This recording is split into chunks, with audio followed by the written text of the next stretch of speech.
Quelles sont les principales causes de l'effondrement du vivant?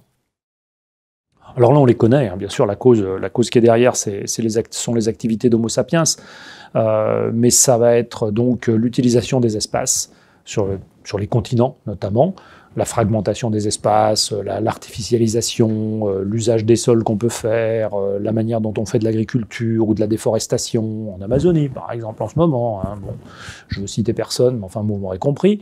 Ou en Asie du Sud-Est pour l'huile de palme. Enfin, tout ce qu'on fait sur les sols, ça va être les pollutions. Ça va être le déplacement d'espèces qui potentiellement peuvent devenir invasives et donc déstabiliser des écosystèmes. Ça va être la surexploitation des ressources, notamment dans les océans, les ressources halieutiques. Et puis ça va être le changement climatique qui va impacter. Donc on a 5 grands facteurs, ils sont assez bien identifiés. Et si on veut agir, il faut agir sur ces facteurs. C'est le plus simple.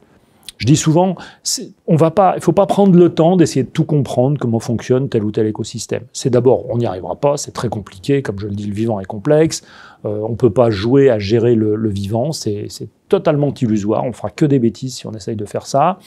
Mais par contre, on a identifié les facteurs de pression sur la biodiversité, donc si on agit sur ces facteurs, on sait que ça sera plutôt bien pour le vivant. Et en plus, on peut mesurer si on agit sur ces facteurs.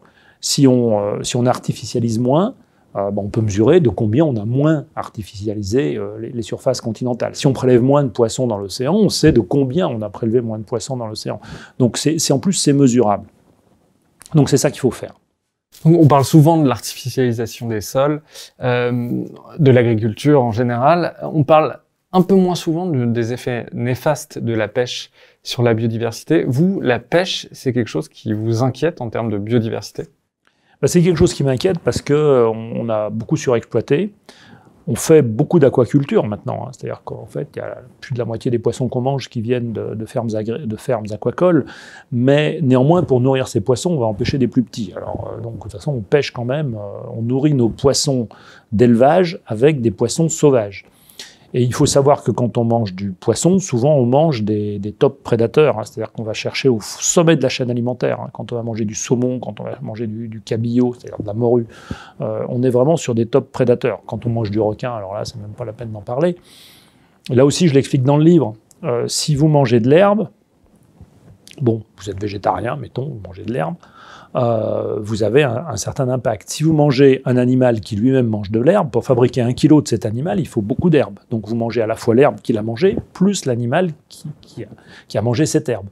Et si vous mangez un carnivore qui a mangé l'herbivore, vous mangez à la fois l'herbe qui a mangé l'herbivore, vous mangez l'herbivore lui-même et vous mangez le carnivore.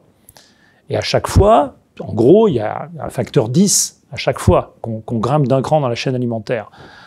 Dans le monde terrestre, continental, on mange de l'herbe et des herbivores, en gros. Dans le monde marin, on mange des carnivores. Et on mange même des carnivores de niveau 2. C'est-à-dire qu'il y a eu du plancton, des organismes qui ont mangé le plancton, un petit peu plus gros, des petits poissons qui ont mangé ces organismes, des poissons moyens qui ont mangé ces petits poissons, des poissons gros moyens qui ont mangé les moyens, et puis des gros poissons qui ont mangé les gros moyens. Et c'est les gros poissons qu'on va manger. Donc vous voyez, chaque fois qu'on va manger 1 kilo de saumon ou d'espadon, en fait, on a mangé beaucoup de choses avant. Hein. Il en a fallu beaucoup avant. Alors c'est pas trop un problème, parce qu'on sait à peu près réguler quand même les choses. On a bien vu avec l'expérience du thon rouge en Méditerranée, qui est un top prédateur, le thon. Hein. On a vu avec l'expérience du thon rouge, on s'est rendu compte qu'il y avait une disparition des thons rouges en Méditerranée, on a mis en place un moratoire et les thons sont revenus parce qu'on n'a pas dépassé un certain seuil. Donc l'écosystème, il a pu retomber, il était en train d'osciller, de dériver vers un déséquilibre, on a arrêté les choses à temps et il est revenu. Si on n'arrête pas les choses à temps, ça bascule et après on est dans un autre équilibre, là totalement inconnu. Donc il faut simplement le savoir, je ne dis pas qu'il faut se priver de tout. Je dis simplement qu'il faut le savoir, il faut en avoir conscience, et il faut essayer de s'auto-réguler un petit peu mieux par rapport à ce qu'on fait sur la planète. Depuis quelques années, on voit apparaître dans les universités des travaux autour du réensauvagement, ou rewild en anglais. Est-ce que vous pouvez nous expliquer ce que c'est? Est-ce que ça, c'est un horizon désirable pour nos sociétés? Alors le réensauvagement, c'est de préserver finalement des espaces qu'on laisserait complètement libres et sans aucune activité humaine. Donc c'est peut-être nécessaire, au moins partiellement, mais moi je crois fondamentalement qu'il ne faut pas dresser des barrières entre les territoires. Parce qu'il n'y aurait rien de pire que de dire, bon, bah écoutez, c'est bien, on va faire la part du feu. Je me mets de la place d'un industriel, enfin d'un technophile qui dit, bon, de toute façon, c'est que la technologie qui m'intéresse. Je vais faire la part du feu, je vais laisser à ces écolos gentils X% du territoire qui sera complètement préservé, puis à côté, maintenant, je fais ce que je veux. Et je pense que ça serait une erreur. Parce qu'il faut aborder les choses globalement. C'est-à-dire qu'il ne faut pas dresser des murs et mettre des barrières, des frontières entre des territoires qui seraient complètement protégés et des territoires où on ferait n'importe quoi. Parce que tout est dans tout, tout est lié. Et je pense que l'action, elle doit diffuser partout. Ça ne veut pas dire qu'il ne faille pas faire des réserves, mais ça veut dire que ce n'est pas suffisant. Qu'il faut aussi être en capacité d'agir ailleurs. Et puis, je le disais aussi dans cet entretien, nous sommes une espèce animale au sein des autres espèces animales. On a le droit de vivre aussi. Et on a le droit de vivre avec nos modes de vie d'Homo sapiens. L'évolution nous a amenés à ces modes de vie d'Homo sapiens. Donc on a le droit aussi de le faire, de faire partie de ce paysage. Simplement, comme on a la conscience de ce qui se passe, il faut qu'on adapte notre comportement à ce qui se passe. Mais il ne faut pas tout s'interdire. Et je réfute cette logique de territoire. Je dis il faut être en action partout, y compris dans des zones urbaines extrêmement denses, comme à Paris par exemple, à Lyon ou à Marseille. Il faut qu'on soit en capacité d'agir et de changer des comportements, y compris dans des zones où Homo sapiens est extrêmement présent. Et sortir de cette logique de territoire. Ça ne veut pas dire, encore une fois, qu'il ne faille pas faire des zones préservées. Mais ça ne sera pas suffisant. On voit, nous, les urbains, les animaux vivre dans des aires géographiques, mais le réchauffement climatique est en train de bousculer cette répartition des animaux sur Terre. À quel point les animaux sont en train de migrer ? Alors, là, c'est une question très compliquée, parce que ça dépend de la taille des animaux, ça dépend de leur capacité à se déplacer, à la fois physiquement, mais aussi en termes de comportement. Donc c'est assez curieux. Donc il se trouve qu'on a fait des mesures au muséum. Il y a des équipes du muséum qui ont travaillé là-dessus il y a quelques années, en s'appuyant sur des données de la science participative. C'est-à-dire qu'on demande aux citoyens de faire des observations, on recueille ces observations et on essaye de comprendre ce qui se passe. Et ils sont notamment intéressés aux papillons et aux oiseaux. Ils ont regardé quelle était finalement la vitesse de migration vers le nord des papillons, vitesse de migration vers le nord des oiseaux, puisque dans notre hémisphère, ça va plutôt vers le nord. Et on s'est rendu compte que les papillons migraient beaucoup plus vite que les oiseaux. Suivaient le réchauffement climatique beaucoup plus vite que les oiseaux. Alors ça, c'est un petit peu contre-intuitif, parce que quand on voit un oiseau voler puis un papillon voler, on se dit il y en a un qui va plus vite que l'autre. Mais c'est simplement le fait, parce que d'une génération à l'autre, les papillons se sont déplacés, alors que les oiseaux ont tourné en rond d'une génération à l'autre. C'est-à-dire qu'en fait, les jeunes faisaient leur nid là où les parents faisaient les nids. Donc ils ont peu migré vers le nord, même s'ils avaient la capacité physique à aller plus vite. Donc vous voyez que les choses sont compliquées là aussi. On croit comprendre, et puis non, finalement, c'est pas comme ça que ça se passe. Donc les animaux se déplacent, mais ils se déplacent comme ils peuvent. Il y en a qui peuvent, il y en a qui peuvent pas. Et puis, il faut avoir conscience aussi qu'on est au bout du bout, il y a une nasse, il y a un piège. C'est-à-dire que les animaux polaires, eux, ils ne peuvent pas aller plus loin. Ils butent. Et ils ont la double peine, parce que non seulement ils ne peuvent pas aller plus loin, si ça se réchauffe chez eux, mais en plus, il y a les autres qui arrivent du sud, ou du nord quand on est au pôle sud. D'accord ? Donc il y a ce phénomène de nasse. Ce phénomène de nasse, on le retrouve en altitude aussi. C'est-à-dire qu'en montagne, il y a un certain nombre d'animaux qui vont monter en altitude pour finalement continuer d'avoir leur niche écologique au bon endroit. Mais une montagne, globalement, quelle forme ça a ? Ça a une forme un peu conique. Donc plus on monte, moins on a de place. Déjà. C'est pareil sur la Terre, d'ailleurs.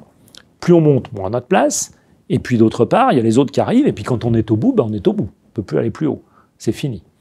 Donc on voit bien les problèmes que ça peut poser. Et il y a même un problème supplémentaire, si j'ai le temps de le développer, c'est que si le changement climatique va trop vite, on peut être face à des phénomènes de ce j'appellerais des disjonctions d'air. Alors, vous imaginez un animal ou une plante qui est adaptée à un environnement à cet endroit-là. Il est là. Et à la génération suivante, sa capacité de déplacement, c'est d'être là. Mais le changement climatique va trop vite, et l'endroit idéal où il devrait se trouver, c'est là. Il ne peut pas y aller. Parce que le temps qu'il grandisse, qu'il soit apte à se reproduire, que son descendant se déplace éventuellement, il n'ira pas plus loin que là. Donc si le changement climatique va plus vite, il y aura des phénomènes de disjonction d'air. Imaginez un chêne, il est là, sa niche écologique, elle va se trouver ici, mais lui, il n'est pas capable d'aller plus loin que là. Parce que le gland, l'écureuil qui va transporter le gland, il ne va pas aller plus loin que là. Et puis le chêne, il met longtemps à pousser, il met longtemps à fabriquer des glands. Donc si le changement climatique va trop vite, on peut avoir des disjonctions d'air, et dans ces cas-là, l'espèce, elle est coincée. Pour des questions de vitesse, là. Est-ce qu'on est capable d'identifier des points de bascule, des points de rupture, des points à partir desquels la situation devient irrémédiable et il y aurait des effondrements massifs d'écosystèmes? Alors, on sait que ces points existent. On sait qu'il y a des points de bascule, qu'il y a des seuils au-delà desquels c'est irréversible. On bascule dans l'inconnu, on bascule vers autre chose. On sait que ces seuils existent, on ne sait pas quand ils vont apparaître, on ne sait pas où ils vont apparaître. Parce que là encore, c'est du vivant, on ne peut pas modéliser le vivant, donc on ne sait pas exactement quand ça va se passer.